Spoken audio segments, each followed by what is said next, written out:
Real estate के अंदर लोगों को ऐसा लगता है कि जब आपके पास पैसा नहीं है तो आप ये बिजनेस में नहीं आ सकते। सर बिजनेस में कभी भी ना चीजें एक जैसी नहीं होती। हमें एक बात तो समझ में आ गई कि ये शहर बनेगा, किसी एक सिंगल व्यक्ति का यहाँ पैसा खत्म नहीं होगा। यहाँ जो बोलते हैं वो करते हैं। यहाँ पर किसी भी व्यक्ति के साथ लिंच नहीं हो सकता। इंफ्रास्ट्रक्चर आएगा, रियल एस्टेट ग्रो करेगा जी। इंफ्रास्ट्रक्चर नहीं आएगा, रियल एस्टेट ग्रो नहीं करेगा।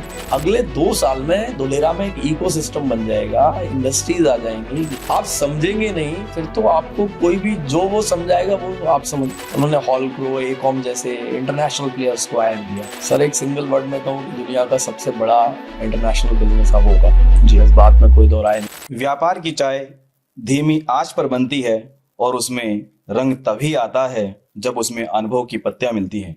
नमस्कार दोस्तों, मैं हूं पवन शर्मा आचार्य और स्वागत है आप सभी का हमारे YouTube चैनल शहर के जीवन को जीते हुए योग की अवधारणा को अपने जीवन में रूपांतरित करते हुए उस चेतना को अपने हृदय में स्थान देना और अपने व्यापार को, अपने सांसारिक जीवन को उसी तरह से जीना जिस तरीके से हमारे प्राचीन ऋषि मुनियों ने जीना सिखाया था। तो एक ऐसे शख्सियत आज आपसे मिलने वाली हैं और बड़े ही सामान्य परिवार से, बड़ी ही मिडिल क्लास फैमिली से वो बिलोंग करते हैं। स्वागत करता हूं उनका, नितिन सिंह तोमर जी का। नमस्कार योगी जी। नमस्कार, स्वागत है नितिन भाई आपका बहुत बहुत और आपका बहुत बहुत धन्यवाद मेरे पहले निमंत्रण पे यहाँ पे आने के लिए। आप बुलाएं और हम ना आए, ऐसा कैसे हो सकता है। तो नितिन जी, आज हम अपना पॉडकास्ट शुरू करें उससे पहले एक बार चलते हैं आपकी जर्नी की तरफ और आपके पास्ट की तरफ, फिर आएंगे आपके प्रेजेंट की तरफ और फिर चलेंगे आपके फ्यूचर की तरफ। तो सबसे पहले मैं जानना चाहता हूँ आप कहाँ से बिलोंग करते हैं, कहाँ से आते हैं? मैं मूलतः मध्य प्रदेश से बिलोंग करता हूँ। मध्य प्रदेश में आपने सुना होगा चंबल संभाग बड़ा फेमस है हमारा जी बागियों के लिए।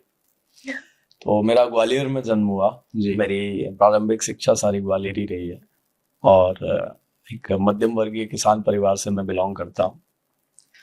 और चंबल की बात हम करें तो चंबल जो है अपने एक स्वभाव के लिए जाना जाता है पूरी दुनिया में।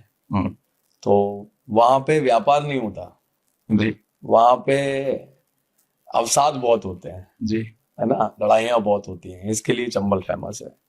तो एक अच्छे एनवायरनमेंट से हम लोग निकले हैं और चंबल का जो इमेज है पूरी दुनिया के अंदर, मैं आपको बताना चाहूँगा कि बहुत ईमानदार लोग, पाक साफ लोग जो है चंबल में। देश के लिए सबसे ज़्यादा शहीद होने वाले लोगों में अगर मैं बात करूँ तो चंबल के जी। तो बलिदानियों की भूमियों से मैं बिलोंग करता हूँ। शिक्षा होने के बाद मैंने व्यापार जगत में कदम रखा। 2010 में मैं रियल एस्टेट के अंदर गया जी और तब से लगातार मैं रियल एस्टेट के अंदर काम कर रहा हूँ। पिछले कुछ वर्षों से गुजरात में हूँ, जैसा कि आपको पता ही है जी। नितिन भाई, आपकी शिक्षा क्या रही है? एजुकेशन में आपने कहाँ तक पढ़ाई की है? मैंने जुने इंजीनियरिंग किया, ग्रेजुएशन किया, कंप्यूटर साइंस का स्टूडेंट रहा। अच्छा जी।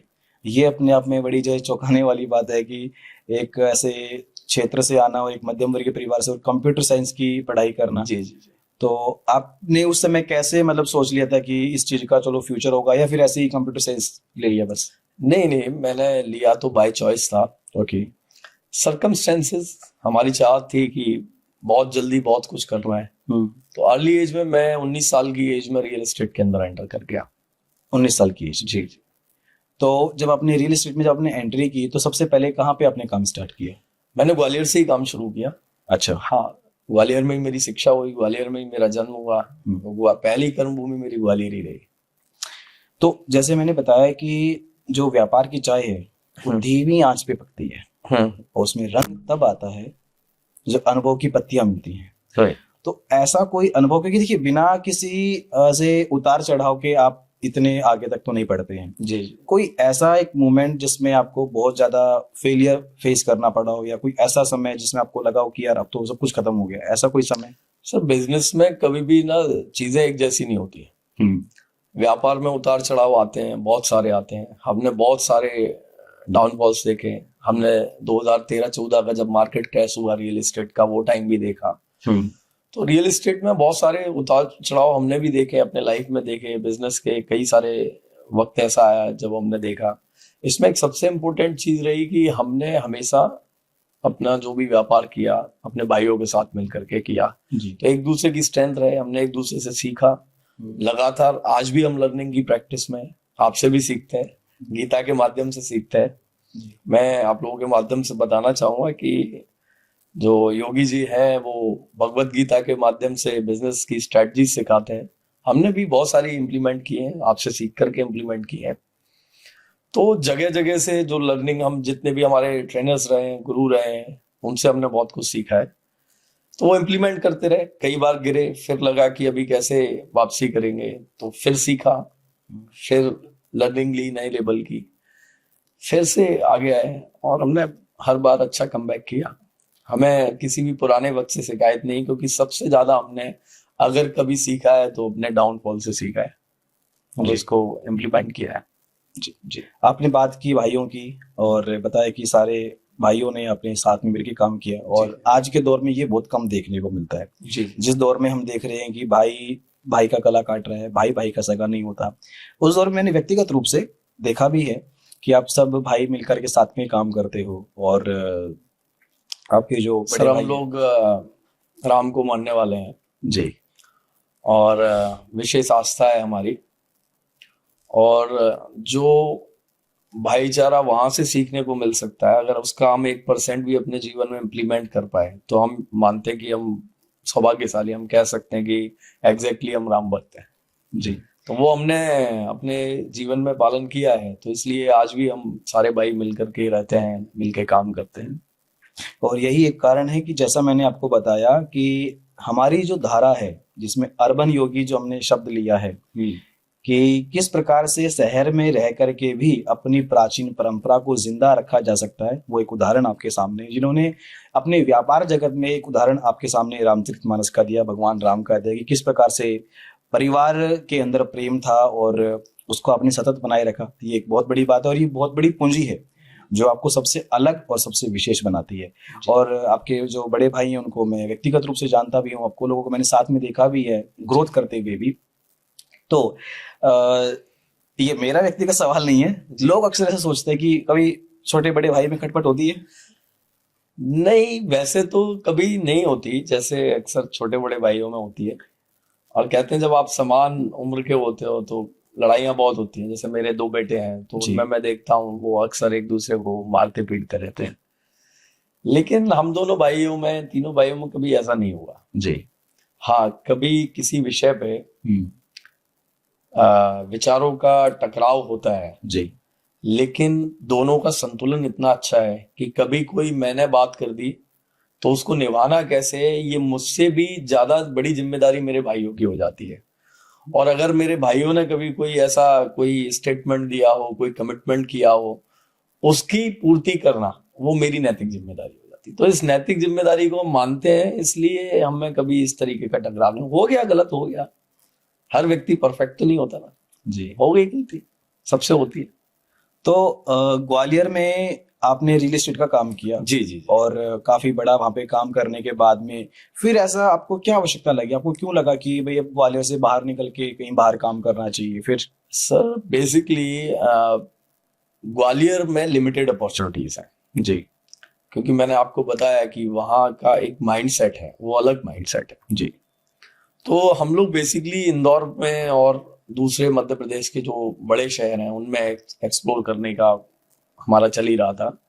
इसी बीच हमें जानकारी मिली कि गुजरात में एक पूरा का पूरा नया शहर बन रहा है, बड़ी अपॉर्चुनिटीज आ रही हैं। और चूंकि मैं रियल एस्टेट में ही था तो हमें पता था कि रियल एस्टेट में सबसे इम्पोर्टेंट जो चीज है वो टाइम पर डिसीजन लेना। एंट्री पॉइंट बहुत ही इम्पोर्टेंट है, अगर वो आपने सही से आइडेंटिफाई कर लिया तो आप इस फील्ड के विनर हैं। तो मेरी जितनी भी स्टडी थी रियल एस्टेट को लेकर के, उसके ब्याह पर मैंने ये सोचा कि अगर हम सही टाइम पर एंटर कर जाते हैं कोई ऐसी जगह जो अभी बिल्कुल इनिशियल फेज पर है जी, तो एक बहुत बड़ी अपॉर्चुनिटी है जिसको हम ग्रैब कर सकते हैं, दूसरे लोगों को भी दे सकते हैं और एक बड़ा बिजनेस प्लानिंग हम वहां पे कर सकते हैं। तो हमने डिसाइड किया कि हमें मध्य प्रदेश से निकल के गुजरात की ओर बढ़ना चाहिए और हमारा प्रयास मुझे लगता है बहुत सफल रहा। कितना पैसा लेकर के आए थे आप?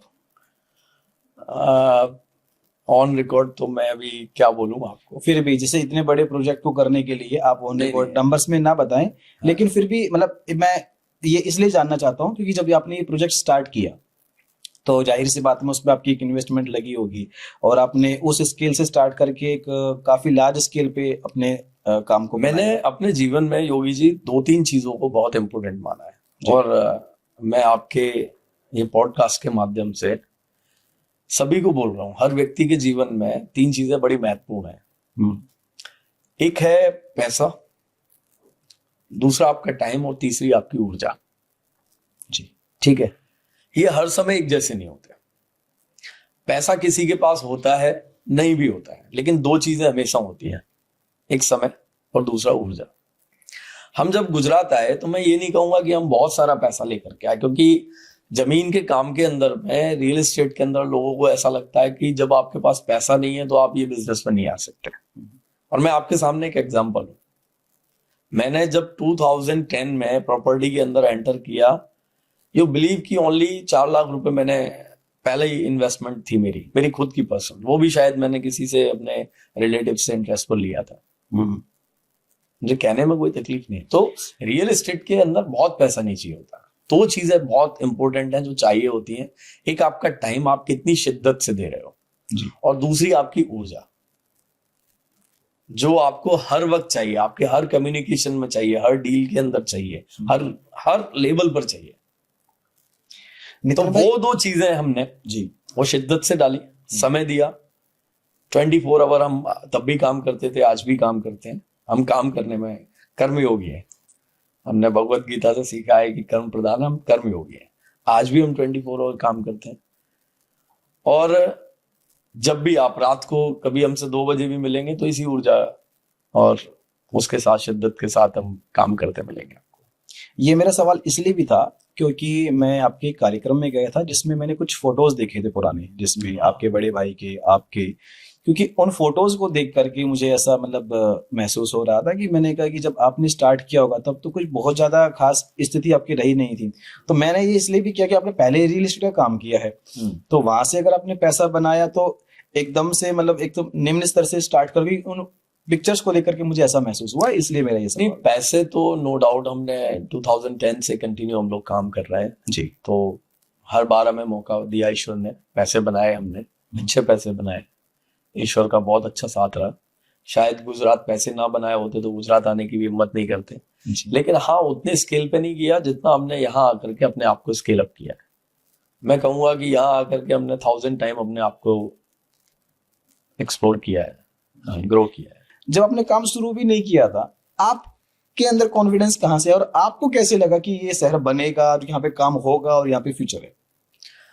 सर, निश्चित तौर पे आज से मैं 6 साल पहले मैं जितनी विजिट्स को लेके आता था यहाँ पे गुजरात में, तो मेरे ही कई लोग कहते थे ये पागल हो गए हैं, इनका कुछ नहीं हो सकता।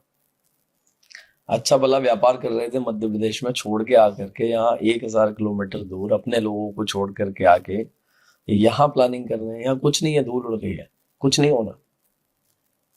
गवर्नमेंट के वादे हैं। सड़कें भी नहीं थी उस समय, तो कुछ भी नहीं था। सब कुछ भी नहीं था। इवन मैं आपको शुरुआती दिनों की बात करूं तो जिन लोगों ने हमें शुरुआत में दुलेरा दिखाया, आज वो किस्मत से दुलेरा में नहीं है, उनको भी नहीं पता था कि क्या हो रहा है। उनको तो बस ये था कि आ रहे हैं। वो जहाँ पानी को रोकने की वॉल बनी है उसको बताते थे एयरपोर्ट की वॉल बन रही है। हम भी 6 महीने लोगों को वही बता रहे थे। ये बात 2018-19 की है जी। क्लैरिटी नहीं थी। तो इनिशियल स्टेज पे जो हमने 1-1.5 साल अपना यहाँ पर लगाया, वो बेसिकली हमारा इन्वेस्टमेंट था, कॉस्ट थी, पैसा जो हमारा बर्बाद हुआ इनिशियल स्टेज पे। काफी सारे लिंच हुए, एक नई जगह जाके बड़ी डिफिकल्टीज होती हैं, वो सारी हुई, हमने फेस की। क्लैरिटी नहीं थी, लैंग्वेज भी, हम हिंदी समझने वाले, हिंदी पढ़ने वाले, गुजरात में सारा लीगल डॉक्यूमेंटेशन गुजराती में होता है, वो भी चैलेंज था। लोकल गुजराती बोली जाती है और शहर में तो फिर भी हिंदी, लेकिन जो आउटर इलाके हैं वहाँ काफी सारे लोग हिंदी में कम्युनिकेशन नहीं कर पाते हैं जी, ये भी एक चैलेंज था।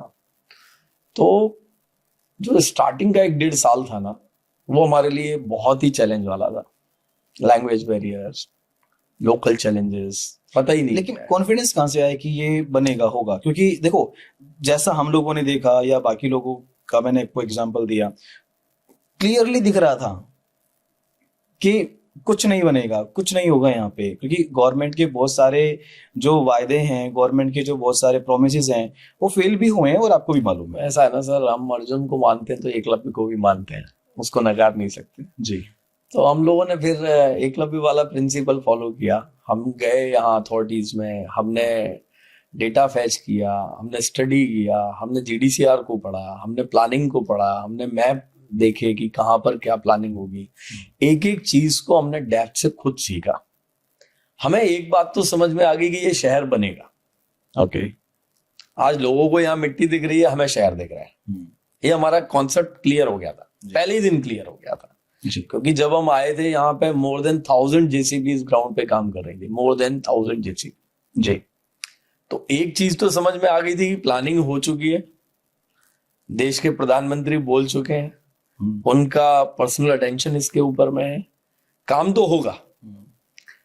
कितने समय में होगा, क्या होगा, ये क्लैरिटी नहीं थी। इसके लिए वक्त देना पड़ेगा आपको किसी भी चीज को गहराई से समझने के लिए। तो हम अपने आप में पहले दिन से क्लियर थे कि ये होगा जी। सेल्फ कॉन्फिडेंस, कई लोग कहते थे ओवर कॉन्फिडेंस है, वो आए भी चले भी गए जी। तो जब आपने यहाँ पे कदम रखा, कॉन्फिडेंस भी आ गया, तो लैंग्वेज बैरियर, जाहिर सी बात है, आपको यहाँ पे आपने बताया कि लैंग्वेज बैरियर भी आपके लिए रहा। उसके साथ साथ जब आपने जमीनों को खरीदना यहाँ पे स्टार्ट किया जी, तो क्या होता है कि जमीनों के कागज, तो क्या होता है कि शुरू में थोड़ा पैसा देना पड़ता है, सीधा तो डॉक्यूमेंट आपके पास में आता भी नहीं है, तो ये डर नहीं होता था कि यार पैसे मर नहीं जाएं, कोई पैसे लेके ना भाग जाए? हाँ, मरे भी बहुत सारे मरे बहुत सारे पैसे ऐसा हुआ जी। लेकिन वो आपको हर बिजनेस में जाने की कॉस्ट होती है। तो आप ये मान लीजिए वो हमने कॉस्ट पे की जी। तो मैं उसको लॉस नहीं मानता। तो वो नुकसान पैसा तो किसका था, आपका था या इन्वेस्टर का? अपना ही था। अपना ही था। और कभी आपके साथ में ऐसा हुआ है कि जैसे किसी इन्वेस्टर ने आपको पैसा दिया और वो पैसा डूब गया हो, कभी ऐसा भी हुआ है?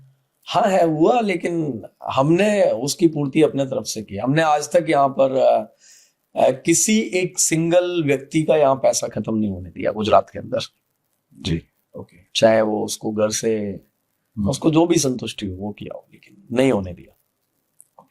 तो चलो, अब हम जब धुलेरा में आ ही चुके हैं तो धुलेरा की कुछ हम लीगल चीजों पे बात कर लेते हैं कि सबसे बड़ा एक जो लोगों के दिमाग में डर होता है कि भाई बहुत दूर है जगह, हम वहाँ पे पैसा लगाएंगे, कल को वहाँ पे मेरी जमीन पे कोई कब्जा भी कर सकता है। दूसरा ये भी डर होता है कि पता नहीं कौन से गांव में, कौन से खेत में मुझे जगह मिली है और जैसा दिखाया जा रहा है उस जगह पे मिलेगी भी कि नहीं मिलेगी। अभी तो सिर्फ हमें गूगल पे घुमाया जा रहा है। तो ये थोड़े से कुछ लोगों के दिमाग में संशय रहते हैं, तो इन संशयों को कैसे दूर किया या कैसे दूर जो करेंगे? आपने जो विषय जो अभी जिक्र किया मेरे से धुलेरा में, ये विषय मैं समझता हूँ सबसे लास्ट में बात करने वाला विषय था, लेकिन आपने पूछा है तो मैं बता देता हूँ आपको कि यहाँ पे गवर्नमेंट ने जो लीगल फ्रेम तैयार किया है वो बहुत बढ़िया किया है। इसमें मैं स्टेट गवर्नमेंट का शुक्रिया अदा करना चाहूँगा जी। और मैं सभी देशवासियों को आपके माध्यम से बताना चाहूंगा कि Gujarat one of the best state है। क्लैरिटी है यहाँ पर, यहाँ आप बिना किसी झिझक के इन्वेस्ट कर सकते हैं। गवर्नमेंट बहुत सपोर्टिव है, विजनरी गवर्नमेंट है जी। सबसे बड़ी बात पॉलिसी ड्रिवन स्टेट है। यहाँ जो बोलते हैं वो करते हैं। यहाँ पर किसी भी व्यक्ति के साथ लिंच नहीं हो सकता, बस आपको थोड़ा सा अवेयर रहने की जरूरत है। जी हाँ। तो जैसे मान लीजिए कोई यहाँ पे इन्वेस्ट करता भी है तो उसको ये भी डर रहता है कि भाई पता नहीं ये कितने समय में इसका एप्रिसिएशन हो सकता है या नहीं होगा। इसको देखिए, अगर कोई व्यक्ति एप्रिसिएशन की बात कर रहा है जी कि इतने टाइम में इतना हो जाएगा, मोस्टली मेरे को ऐसे थाउजेंड्स क्वेश्चंस अभी तक आए होंगे कि कितने टाइम में कितना मिल जाएगा, सब 2 गुना कब हो जाएगा, 3 गुना कब हो जाएगा, अगले 2 साल में 2 गुना हो जाएगा, ऐसे बहुत सारे लोग बात करते हैं। मैं एक ही चीज कहना चाहूंगा और बहुत इंपॉर्टेंट बात है, पूरी दुनिया में रियल एस्टेट ग्रो कैसे करता है, किसी भी इन्वेस्टर को ये पैटर्न समझना चाहिए। ना कि ये समझना चाहिए कि मैं मतलब दिल्ली में पैसा डाल रहा हूं तो ये 2 साल में कितना हो जाएगा, मैं ग्वालियर में पैसा डाल रहा हूं 4 साल में कितना हो जाएगा। जी ये क्वेश्चन नहीं होना चाहिए। क्वेश्चन जो होना चाहिए वो अंदर से ये रेज होना चाहिए कि इंफ्रास्ट्रक्चर ऐसा यहां पर क्या आने वाला है जिसकी वजह से ग्रोथ आएगी। एब्सोल्युटली। तो पूरी दुनिया में एक ही फैक्टर काम करता है, वो फैक्टर क्या है? इंफ्रास्ट्रक्चर आएगा, रियल एस्टेट ग्रो करेगा। जी। इंफ्रास्ट्रक्चर नहीं आएगा, रियल एस्टेट ग्रो नहीं करेगा। एब्सोल्युटली। ठीक है। अब इसको मैं आपको 2-3 एग्जांपल से बताता हूं तो आप समझ पाएंगे कि धुलेरा अगले 2 साल 5 साल में या अगले 10 सालों में कहां होगा। जी। मैं आपको बताऊं, ऐसे इंडिया में हर छोटे बड़े शहर आप जहां से भी आप देखेंगे, कोई एक आउटर रिंग रोड बनता है तो जैसे ही रिंग रोड बनता है उसके आसपास 2 किलोमीटर 4 किलोमीटर में प्राइसेस बढ़ जाते हैं। बिल्कुल। एक रिंग रोड बनने की वजह से। अच्छा, कोई नई कलेक्ट्रेट आती है तो हमारे ग्वालियर में पुराना कलेक्ट्रेट था, लश्कर में हुआ करता था, फिर एक नया बना सिटी सेंटर एरिया में। तो जैसे ही नया कलेक्ट्रेट आया तो वहां के प्राइसेस जो है मेरे हिसाब से जब से अब तक 10 टाइम चले गए होंगे। अभी एक नया आरटीओ दफ्तर बन रहा है, वहां से भी और दूर पहाड़ियों पे बन रहा है, तो बोले नया आरटीओ दफ्तर आ रहा है तो वहां प्राइसेस बढ़ गए। एक छोटा सा दफ्तर जिसमें जीवन में मुझे नहीं लगता आरटीओ दफ्तर किसी भी व्यक्ति को जीवन में 10 बार जाना पड़ता हो, शायद एक आध बार जाना पड़ता है एक कॉमन मैन को ड्राइविंग लाइसेंस बनवाने। कलेक्ट्रेट में कितने बार जाना पड़ता है? कभी भी नहीं। लेकिन फिर भी एक ऑर्गेनाइजेशन के आने से, एक हॉस्पिटल के आने से, एक 5 स्टार प्रॉपर्टी के आने से आसपास के रेट्स में फ्लक्चुएशन आ जाता है। जी। एक कॉमन बात कर रहा हूं, ये हर कॉमन मैन समझता है जो प्रॉपर्टी के अंदर इन्वेस्ट करता है। जी। अब मैं बात करूं धुलेरा की, तो धुलेरा में तो मल्टीपल कनेक्टिविटीज लाइक एयरपोर्ट बन रहा है तो वो कहीं भी बनेगा, वहां पे प्राइसेस बढ़ेंगे। जी। एयरपोर्ट चालू होने वाला है अगले वर्ष। मेट्रो बन रहा है, मेट्रो ऑलरेडी सैंक्शन हो चुका है, लैंड प्रोक्योरमेंट हो चुका है, कभी भी काम शुरू हो सकता है। पोर्ट आ रहा है, रेलवे स्टेशन बन रहा है, एक्सप्रेसवे लगभग रेडी हो चुका है, मैं समझता हूँ कभी भी ऑपरेशन कर सकते हैं उसको। टाटा इतना बड़ा प्लांट लेके आ रही है। किसी समय गुड़गांव में मारुति का प्लांट आया, आज से 21 साल 25 साल पहले। गुड़गांव कुछ नहीं था, एक प्लांट आया, उसकी सब्सिडरी इंडस्ट्रीज आई। आज आप देखिए गुड़गांव में अभी सबसे महंगा फ्लैट आई थिंक 190 CR के आसपास कुछ बिका है एक फ्लैट। तो धुलेरा मैं कहूंगा आज जो 25 साल पहले जो गुड़गांव था उससे भी एडवांस सिचुएशन में आ जाए तो अगले 20 साल क्या होंगे वो मुझे और आपको किसी को भी ये बताने की जरूरत नहीं कि अगले 2 साल में 2 गुना हो जाएगा, अगले 5 साल में ये हो जाएगा। अच्छा। अगले 2 साल में धुलेरा में एक इकोसिस्टम बन जाएगा, इंडस्ट्रीज आ जाएंगी, लोग ऑटोमेटिकली ग्रोथ करेगा। तो ऑटोमेटिकली ग्रोथ करेगा। आज मैं जैसे बात करूं, हम जहां पर बैठे हैं अहमदाबाद के लगभग सेंटर पॉइंट में, क्या लोकेशन है सर इसका? जी जी जी, ड्राइविंग रोड। अब ड्राइविंग रोड में ये पीक पर आ चुका। आज मान के चलिए आप जिस प्रॉपर्टी में बैठे हैं ये हो सकता है, मान के चलो एग्जांपल के लिए 2 करोड़ रुपए की है, तो ये अब इसमें नेचुरल ग्रोथ होगी। ये समय के साथ ऐसा नहीं कि अगले साल जाकर के 4 करोड़ की हो जाएगी, अगले साल जाकर के 6 करोड़ की हो जाएगी। ये इसकी एक नेचुरल ग्रोथ है। ये 2 साल में थोड़ा बढ़ेगी, फिर 5 साल में बढ़ेगी, 7 साल में बढ़ेगी, वो डबल हो जाएगी 7 साल में। लेकिन धुलेरा में ऐसा नहीं है, क्योंकि हमें ड्राइविंग की यहाँ और वहां में क्या अंतर है? यहाँ जो बेस्ट होना था, यहाँ मेट्रो आनी थी निकल चुकी है सामने से, यहाँ हाईवे बनना था बन चुका है, यहाँ पे जितने भी बगल में जो कमर्शियल आने थे, मॉल आने थे, सब कुछ हो चुका है। यहाँ भी एंड यूजर बैठा हुआ है। धुलेरा में क्या है? It is just beginning. वहां तो हर 6 महीने में कोई ना कोई इंफ्रास्ट्रक्चर आता है और जैसे जैसे आएगा वैसे वैसे प्राइस एप्रिसिएशन बढ़ेगा। तो क्या अपॉर्चुनिटीज हो सकती है? 100 टाइम भी जा सकता है आने वाले 20 साल में, कोई बड़ी बात नहीं। गुड़गांव में गया है, बिल्कुल पुणे में गया है, आपके अहमदाबाद शहर में ही जहां हम बैठे हैं, आप प्रहलाद नगर वाला एरिया देखेंगे तो सिंधु भवन रोड देख लीजिए, पिछले 15-20 साल पहले कुछ भी नहीं था और आज आप देखेंगे सहला देख लीजिए। अच्छा, एक और चीज इसमें मैं मेंशन करता हूँ नितिन भाई की ना, लोग डरे हुए हैं। पिछले 4 से 5 सालों में ना लोगों के साथ में स्कैम बहुत हुआ है और फ्रॉड बहुत हुए हैं। कई कंपनीज ने क्या है ROI चलाया है, कई कंपनीज ऐसी आई उन्होंने बोला हम आपको 10% देंगे, 2% देंगे। अच्छा, उन्होंने क्या किया, जमीन की कुछ कीमत पहले वसूल ली, उसके बाद में उनकी किस्तें बांध दी, कंपनी ने सामने से फाइनेंस कर दिया। ऐसा भी बहुत कुछ हुआ है। जहां पर ग्रीडीनेस आएगी, लोग लालच में आके इस तरीके की कंपनियों में पैसा निवेश करेंगे तो दिक्कतें आएंगी। अभी कोई बोल रहा है कि प्रॉपर्टी भी देगा, ये भी करेगा। और लोग लगा रहे हैं, दबा के पैसे लगाते जा रहे हैं, तो उसमें तो कोई क्या कर सकता है। इस तरीके के स्कैमर्स आएंगे मार्केट में, लोगों को खुद को अवेयर रहना है, लोगों को खुद को समझना है कि पैसे डालना क्या है। नहीं, वो बात ठीक है, लेकिन अब इसमें एक प्रॉब्लम क्या आती है कि जैसे मान लीजिए जिसके साथ स्कैम हुआ उसके साथ तो हो गया जी। अब जिसके साथ स्कैम नहीं हुआ है वो पहले से ही डर के बैठ गया जी। उसने बोला कि भाई वहां तो वो स्कैम होता है, हमें तो नहीं जाना वहां पे, तो वो आपके ऊपर कैसे विश्वास करे? सर मैं तो कह ही नहीं रहा हूँ, मुझ पर विश्वास कीजिए। मैं ये कह रहा हूँ कि आप धुलेरा को समझिए। जी। हमने आज तक लगभग 5 लाख लोगों तक अवेयरनेस पहुंचाई है, डिफरेंट डिफरेंट माध्यम से, सोशल मीडिया के माध्यम से, जूम मीटिंग्स के माध्यम से, लाइव सेमिनार्स के थ्रू, लाइव प्रेजेंटेशंस के थ्रू। हमने आज तक कभी भी किसी मीटिंग में ये नहीं कहा कि आप धुलेरा में आके निवेश कीजिए। जी। मैं ये कहता हूं आप धुलेरा को समझिए, समझ के निवेश कीजिए। आप समझेंगे नहीं फिर तो आपको कोई भी जो वो समझाएगा वो आप समझ ना। आप एक्चुअलिटी समझिए। आप गवर्नमेंट की वेबसाइट है ऑफिशियल्स, वहां जाइए। मैं कहता हूं मैं जो कह रहा हूं वही अंतिम सत्य नहीं है जी।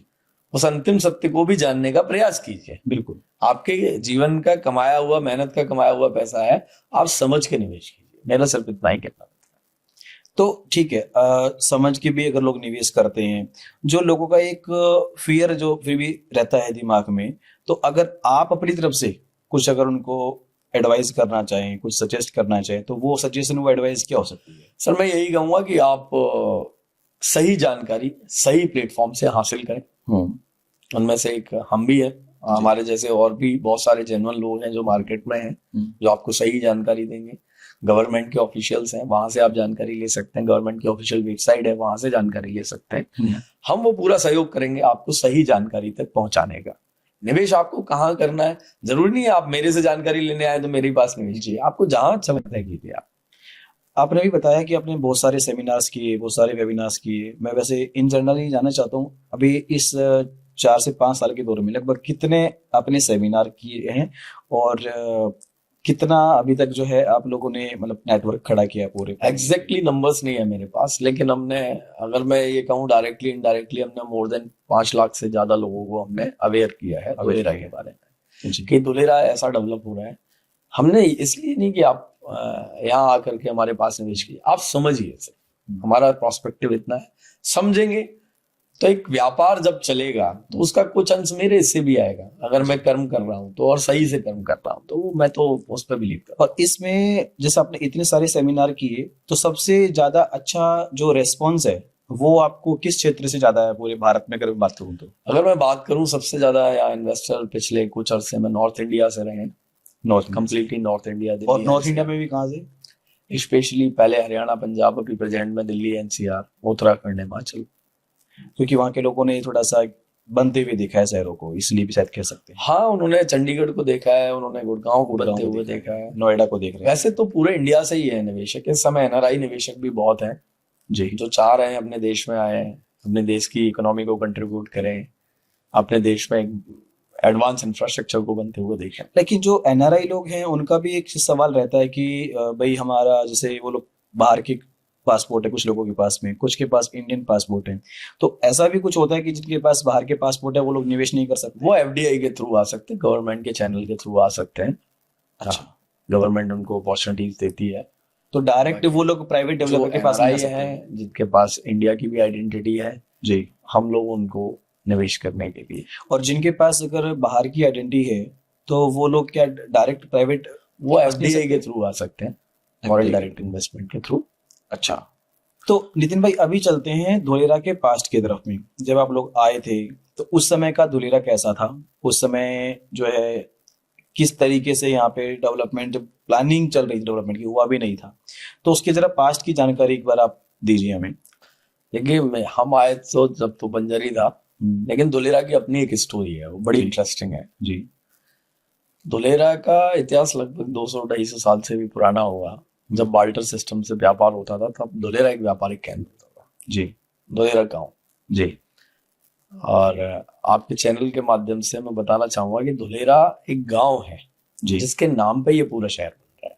अच्छा, फिर धुलेरा एक तहसील बना जी, जिसमें लगभग 33 गांव आते हैं। उनमें से 22 गांवों को मिलाकर के ये शहर बन रहा है, जिसमें एसआईआर एक्ट का प्रोविजन किया गया है। जी धुलेरा में जो स्वामीनारायण जी के जो मुख्य 6 मंदिर हैं, उनमें से एक जो मुख्य मंदिर है वो धुलेरा के अंदर भी आता है। जी। तो धुलेरा ऐतिहासिक रूप से भी बड़ा पुराना गांव है, व्यापारिक केंद्र भी रहा है। आसपास के गांव के जितने भी लोग हैं वो धुलेरा में अपना रोजमर्रे की चीजें खरीदने आया करते थे, तो व्यापारिक केंद्र भी था। और उसके बाद जो है आस्था का भी केंद्र रहा। तो जी स्वामीनारायण जी का वहाँ एक मंदिर भी है, और आज ये दुनिया का सबसे बड़ा शहर बनने जा रहा है। तो ये भी एक बात। एक मेरा सवाल हमेशा दिमाग में आता है, जैसे आपने बताया कि धुलेरा व्यापार का केंद्र रहा शुरू में, और उस व्यापार के केंद्र के बाद में सडनली ऐसा क्या होता है कि अचानक से हम देखते हैं कि वहां पे जो आर्थिक स्थिति है वो कमजोर हो जाती है, उसका क्या कारण रहा? सर, आर्थिक स्थिति कमजोर नहीं हुई सर। एक्चुअल में क्या था, वहां सलाइन वाटर आता था, समुद्र का किनारा था, धीरे धीरे वो आगे जाता रहा। जी ठीक है ना। तो मोस्टली जो वहां पे पानी की वजह से वहां की जमीन बंजर रही, तो वो एरिया पूरा बंजर ही था। जी। तो ऐसा नहीं कि स्थिति बाद में खराब हुई।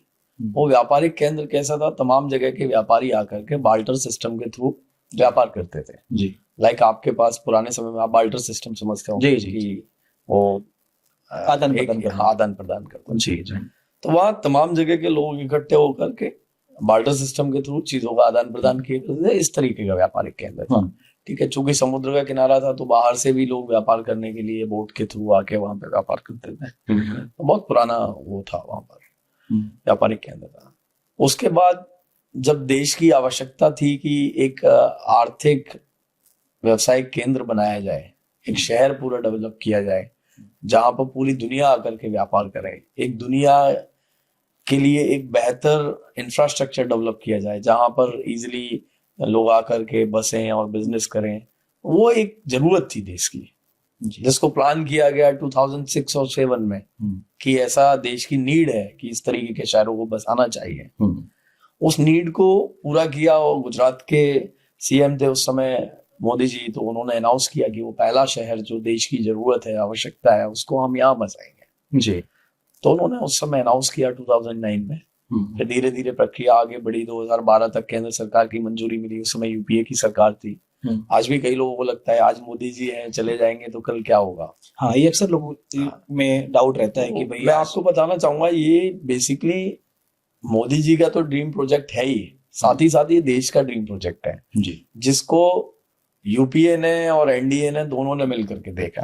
हाँ, उसका जो सृजन किया या उस पर जो निर्णय लिया वो मोदी जी ने निर्णय लिया।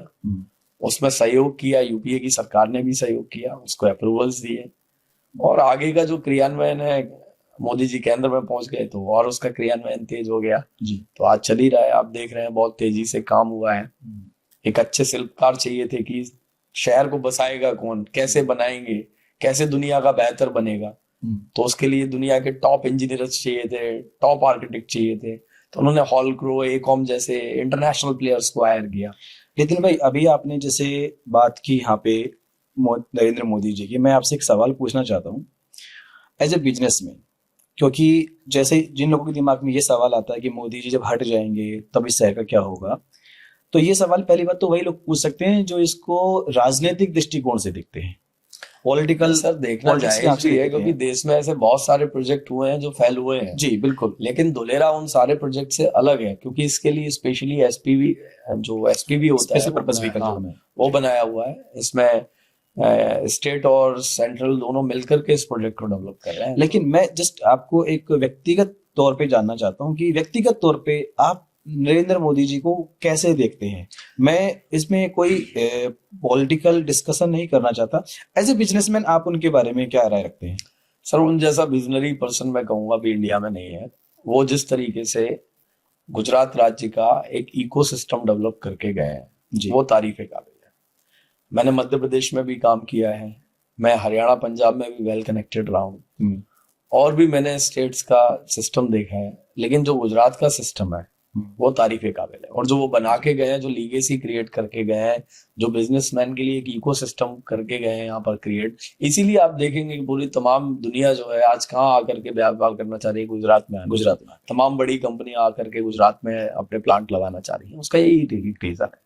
कि वो एक इकोसिस्टम डेवलप करके गए हैं जो इस देश की जरूरत थी, जो इस स्टेट की जरूरत थी, और आज उसका इम्पैक्ट आपको सेंट्रल में भी दिखता है। बिल्कुल। जो उनकी डिसीजन मेकिंग कैपेसिटी है, वो जिस तरीके से बोल्ड डिसीजंस लेते हैं, उनको ये थोड़ी होता है कि किसको क्या इम्पैक्ट पड़ेगा, उनको ये है कि ये चीजें ठीक होनी चाहिए, दैट्स इट। जी जी। तो अभी जैसे वर्तमान में हम अगर आज की परिस्थिति को देखें, है ना, ये तो वो समय हो गया जब वो एक सीएम थे और उन्होंने एक विजन था, उनका संकल्प लिया उन्होंने शहर को बनाने का। अगर मैं आज की सिचुएशन की बात करूं तो आज किस तरीके से हम धुलेरा को देख सकते हैं, आज कैसा देखा जाता है धुलेरा को? सर, धुलेरा एक बीज उन्होंने बोया था जी, जिसको हम बोल सकते हैं कि गर्भाधान हुआ था जी, आज वो डिलीवर्ड हो चुका है जी, ठीक है। धीरे धीरे बच्चे ने घुटनों से चलना शुरू कर दिया है जी, और मैं आशा करता हूँ कि कुछ दिन में वो अपने पैरों पे खड़े होकर चलना शुरू कर देगा, और वक्त बहुत दूर नहीं है। ज्यादा से ज्यादा जैसे बच्चा 2 साल में खड़े होकर चलने लगता है, वही अगले 2 साल में आप देखेंगे कि धुलेरा भी सेल्फ डिपेंडेंट हो जाएगा, उसे उंगली पकड़ के सहारे की जरूरत नहीं होगी।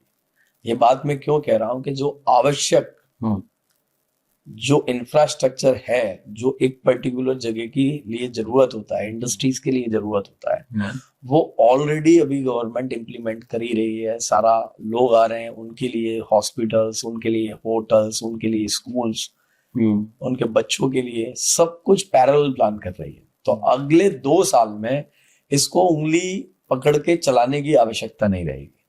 तो एक बच्चा वो क्या करके गए थे, वो बीज बो करके गए थे जी, जन्म लिया उसने, 2018 से वो प्रक्रिया शुरू हुई, अभी डिलीवरी भी हो गया, और अब वहां से अब जो है अगले 2 साल में वो इंडिपेंडेंट होकर के चलना सीख जाएगा जी। तो अगर हम भविष्य की बात करें, फ्यूचर की बात करें, तो उसका फ्यूचर जो आप देख पा रहे हो एज ए विजनरी, तो आप कैसा देखते हो उसका फ्यूचर? सर, एक सिंगल वर्ड में कहूँ कि दुनिया का सबसे बड़ा इंटरनेशनल बिजनेस हब होगा जी, इस बात में कोई दो राय नहीं। अगले 10 साल आप देखेंगे कि धुलेरा पूरी दुनिया में अपने फुटप्रिंट छोड़ रहा है, और शुरुआत हो चुकी है। आप देखिए कि पूरे वर्ल्ड में जहां कंट्रोल चाइना और ताइवान का था सेमीकंडक्टर की पूरी सप्लाई चेन जी, 90% से ज्यादा प्रोडक्शन ताइवान और चाइना करते हैं, रेस्ट जो है 9% के करीब अदर कंट्रीज करती है। आज उस सप्लाई चेन में इंडिया बहुत इंपोर्टेंट रोल प्ले करने वाला है अगले 2 साल के अंदर जी। टाटा नींव रख चुका है, काम बहुत तेजी से चल रहा है। मुझे तो आशा भी नहीं थी कि इतनी तेजी से काम होगा, लेकिन मैं जब देखता हूं तो इम्प्रेसिव। ये तो मुझे भी नहीं था, क्योंकि मुझे आज भी याद है जब शायद आपने कोई भूमि पूजन का कार्यक्रम किया था, उसी दौरान पे शायद टाटा का उससे कुछ टाइम पहले ही भूमि पूजन का कार्यक्रम हुआ था जी। तो मैं उस कार्यक्रम में गया था, तो मैंने देखा था कि मैंने कहा था अभी तो ये खेत है, और अभी तो मेरे ख्याल से शायद अभी साल हुआ है, शायद होने वाला होगा उस बात जी जी जी।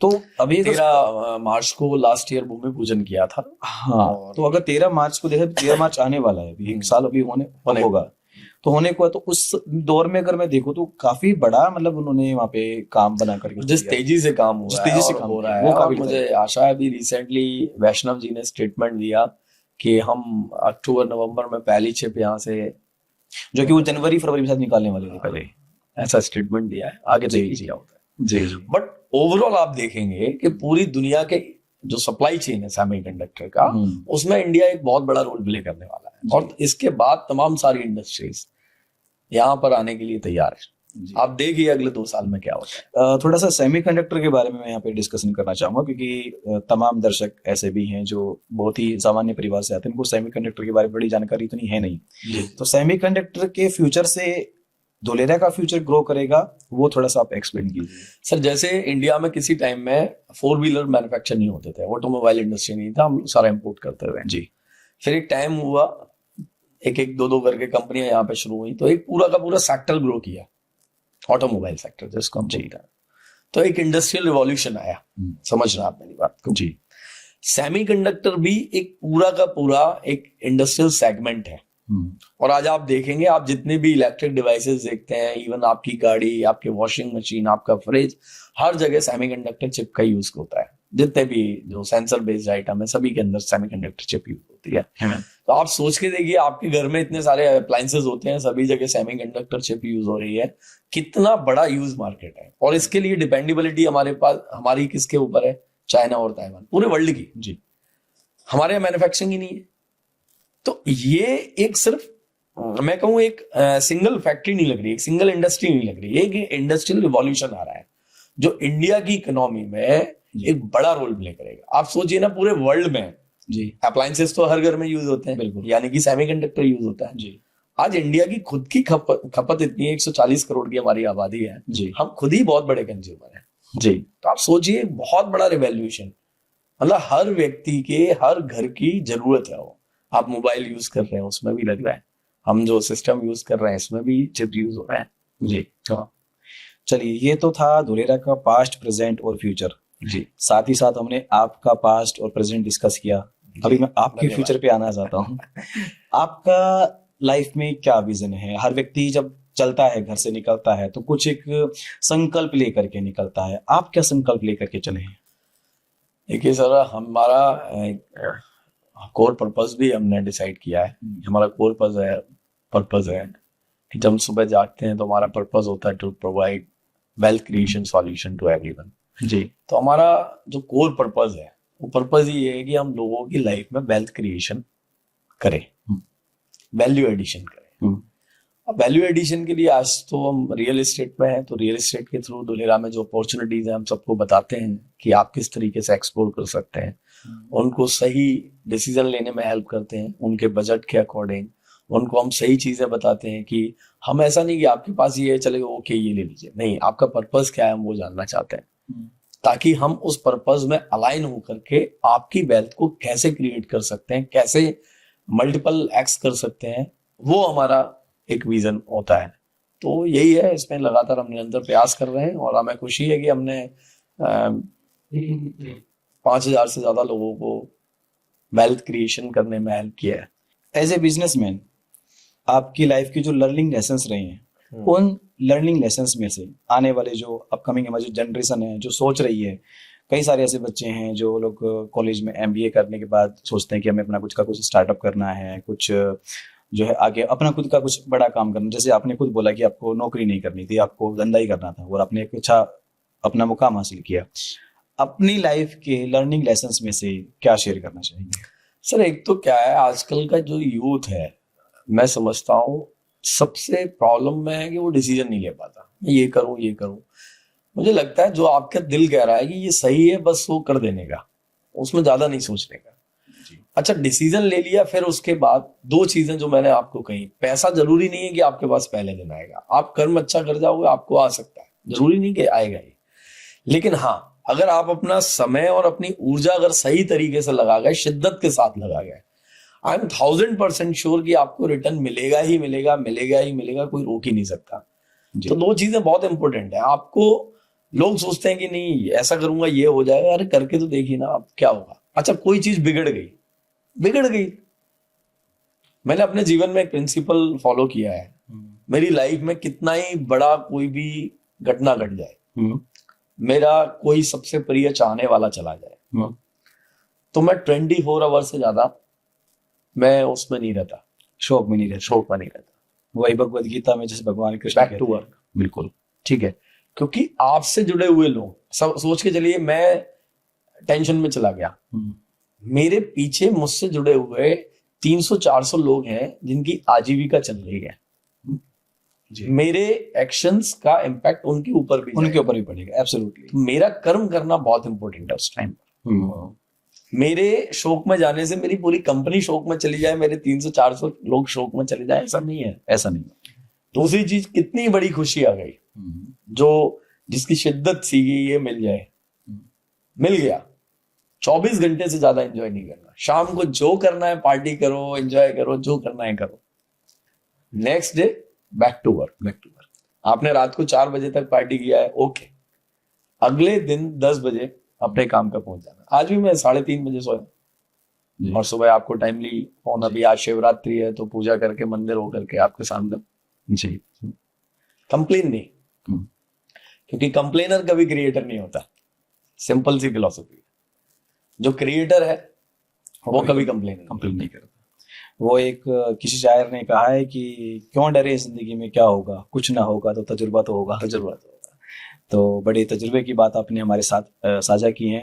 बहुत बहुत आभार आपका कि आपने अपना एक कीमती समय हमारे साथ साझा किया और अपनी बहुत सारी जो है लाइफ की जो लर्निंग्स हैं आप लोगों ने आपने हमारे साथ शेयर की हैं। तो दोस्तों ये थी एक यात्रा एक ऐसे योगी की जो अंतर मन से योगी और बाह्य मन से कर्म योगी। जिस प्रकार से भगवान श्री कृष्ण ने दो योग की विचारधाराएं बताई हैं आपको, एक ज्ञान योग और एक कर्म योग, और दोनों ही परिस्थिति में रह करके कर्म तो किया ही जाता है, ऐसा भगवान कृष्ण ने दूसरे अध्याय में उपदेश किया अर्जुन को। और आज पहले अध्याय के पहले चैप्टर में आज आपने जाना कि किस तरीके से एक प्रैक्टिकल रूप में एक शख्स आपके सामने बैठे हैं जिन्होंने अपने जीवन के अंदर ना अपितु सिर्फ व्यापार किया बल्कि अपने संस्कारों को भी जिंदा रखा, अपनी संस्कृति को जिंदा रखा, अपनी सभ्यता को जिंदा रखा।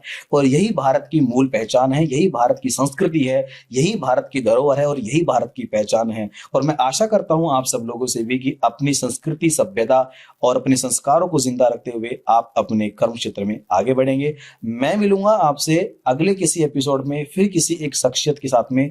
तब तक के लिए आप सभी का बहुत बहुत धन्यवाद। नमस्ते, जय श्री कृष्णा।